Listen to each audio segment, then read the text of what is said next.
Assalamualaikum warahmatullahi wabarakatuh. Para pemirsa yang berbahagia, Nabi Muhammad SAW adalah sosok panutan, inspirasi bagi kita umat manusia, khususnya umat Islam. Sabda dan tindakan Nabi adalah teladan umat Islam. Dengan meneladani apa yang beliau sampaikan dan apa yang beliau lakukan, insya Allah kita umat Islam akan menggapai kebahagiaan dunia dan akhirat. Pada sesi yang pertama ini, kita ingin meneladani Nabi dari aspek al-khirsu fil ilmi, kehausan Nabi di dalam mencari ilmu, mencari kebenaran yang sejati. Para pemirsa yang berbahagia, sebelum Nabi kita diutus oleh Allah Subhanahu wa Ta'ala, diturunkan wahyu kepada beliau, aktivitas beliau adalah bertahanus, menyendiri di gua Hira untuk merenungkan, merefleksikan peradaban jahiliyah yang anti kemanusiaan, anti keadilan, dan anti kebenaran. Aktivitas tahannus Rasulullah Muhammad SAW di Gua Hira ini adalah aktivitas ilmu, karena aktivitas ilmu dipenuhi oleh kritisisme sosial, dipenuhi oleh refleksi sosial, dipenuhi oleh kontemplasi sosial. Afala ta'qilun, afala tadabbarun, afala yatafakkarun. Bagaimana engkau tidak berpikir, bagaimana engkau tidak merenung, bagaimana engkau tidak memecahkan persoalan-persoalan sosial. Jadi sebelum Nabi diutus menjadi seorang Rasul, diberikan wahyu yang pertama, aktivitas Nabi sudah penuh dengan aktivitas keilmuan, yaitu merenung, memikirkan peradaban jahiliyah yang suka membunuh anak perempuan, yang suka menyembah berhala, yang suka memperbudak manusia, yang suka mempraktekkan rentenir atau riba yang menjerat kaum miskin papa. Para pemirsa yang berbahagia, yang kedua, ghirah atau al-hirs, Nabi di dalam mencari ilmu menemukan titik temunya ketika Allah menurunkan wahyu yang pertama lewat malaikat Jibril, yaitu surat Al-Alaq 1-5. Bismillahirrahmanirrahim. Iqra bismi rabbikal ladzi khalaq, khalaqal insana min 'alaq, iqra wa rabbukal akram, alladzi 'allama bil qalam, 'allamal insana ma lam ya'lam. Di dalam surat Al-Alaq ini Allah memerintahkan Nabi untuk membaca sampai 2 kali diulang-ulang, karena peradaban ilmu diawali dengan peradaban membaca. Reading civilization, peradaban yang berbasis membaca adalah fondasi utama peradaban ilmu. Yang kedua, Allah juga memerintahkan Nabi untuk mengajar manusia dengan pena. Artinya aktivitas menulis itu sudah inherent dalam wahyu yang pertama kali di dalam Islam, yaitu bil qalam. Bagaimana Nabi punya kutabul wahyi, para juru tulis wahyu. Yang paling terkenal tentu Zaid bin Sabit menulis firman-firman Tuhan yang diturunkan kepada beliau Nabi Agung Muhammad SAW. Bahkan yang ketiga, di dalam surat Al-Alaq itu ada perintah secara intrinsik, secara implisit untuk melakukan istiqra atau riset atau penelitian, yaitu khalaqal insana min 'alaq. Iqra bismi rabbikal ladzi khalaq, khalaqal insana min 'alaq.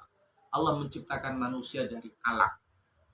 Ada seorang profesor, kata guru kami, Ki Haji Taufikur Rahman Muhaid Jombang, seorang ilmuwan Jerman meneliti alak ini dan kemudian dia masuk Islam.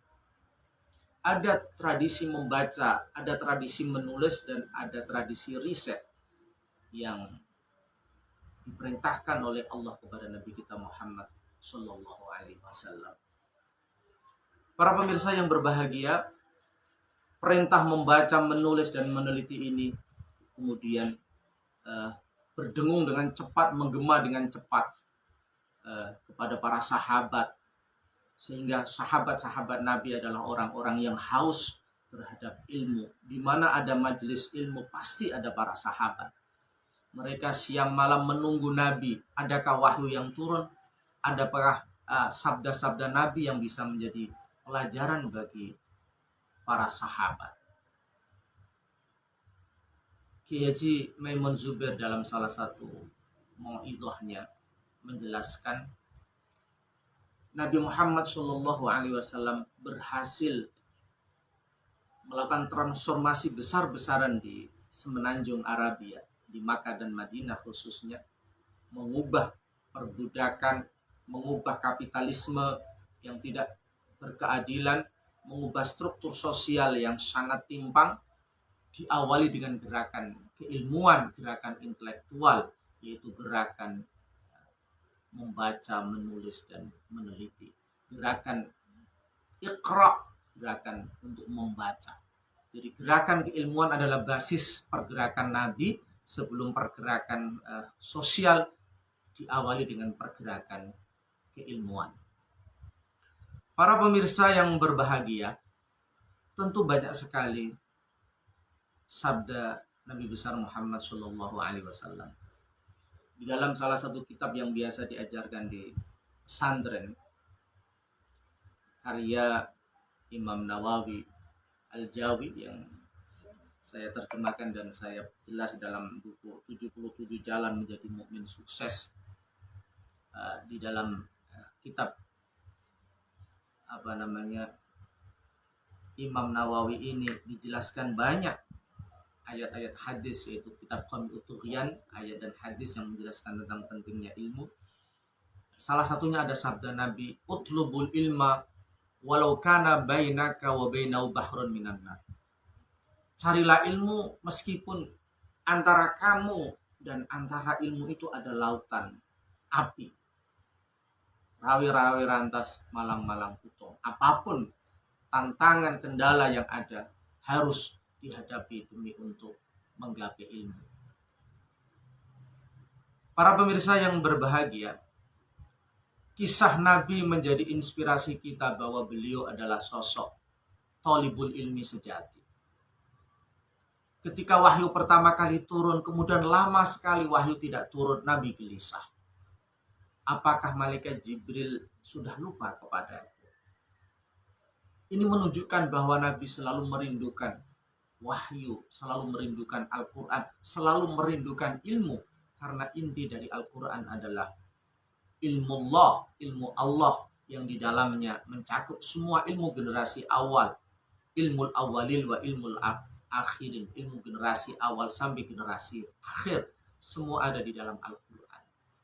Ketika Nabi dicoba dengan hadithul ifki, ketika Sayyidah Aisyah mendapat ujian dengan berita miring, Nabi juga gelisah gundah menunggu datangnya wahyu. Artinya Nabi menunggu ilmu dari Allah Subhanahu wa taala lewat malaikat Jibril alaihi salam. Para pemirsa yang berbahagia, salah satu bukti lain bahwa Nabi betul-betul sosok yang haus akan ilmu dan memperhatikan ilmu adalah ketika Nabi perang kemudian mengalami kemenangan, maka tawanan-tawanan orang-orang kafir ini bisa ditebus dengan mengajar. Jadi dengan mengajar orang-orang muslim, mereka bisa lepas dari tawanan dan bisa kembali ke kampung halaman mereka.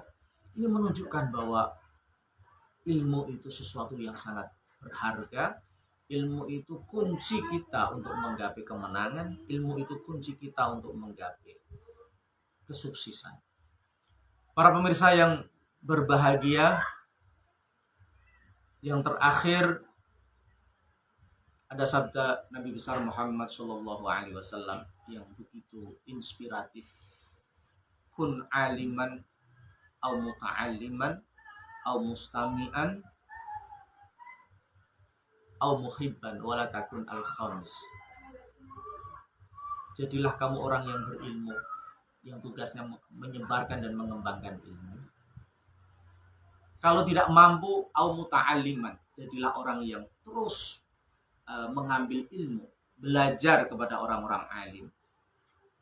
Kalau tidak mampu, au mustami'an, atau sekedar mendengar siraman rohani, baik melalui HP atau datang langsung di majelis ilmu, tapi senang. Au muhibban, kalau tidak bisa, maka jadilah orang yang mencintai ilmu. Jadi strata yang pertama adalah muallim, teacher, seorang guru, seorang lecturer, seorang dosen misalnya, seorang kiai. Yang kedua adalah muta'alliman, seorang santri, seorang mahasiswa, seorang murid. Yang ketiga, au mustami'an, orang yang senang mendengar ilmu. Kalau sekarang ya melihat dari YouTube, dari Facebook, di HP kita masing-masing, au muhibban, atau cinta kepada ilmu, cinta kepada ahlul ilmi, wala takun al-khamis. Jangan sampai kita menjadi orang yang kelima, yaitu tidak bisa mengajar, tidak mau belajar, tidak mau mendengarkan, tidak mencintai, justru membenci ilmu dan ahli ilmu.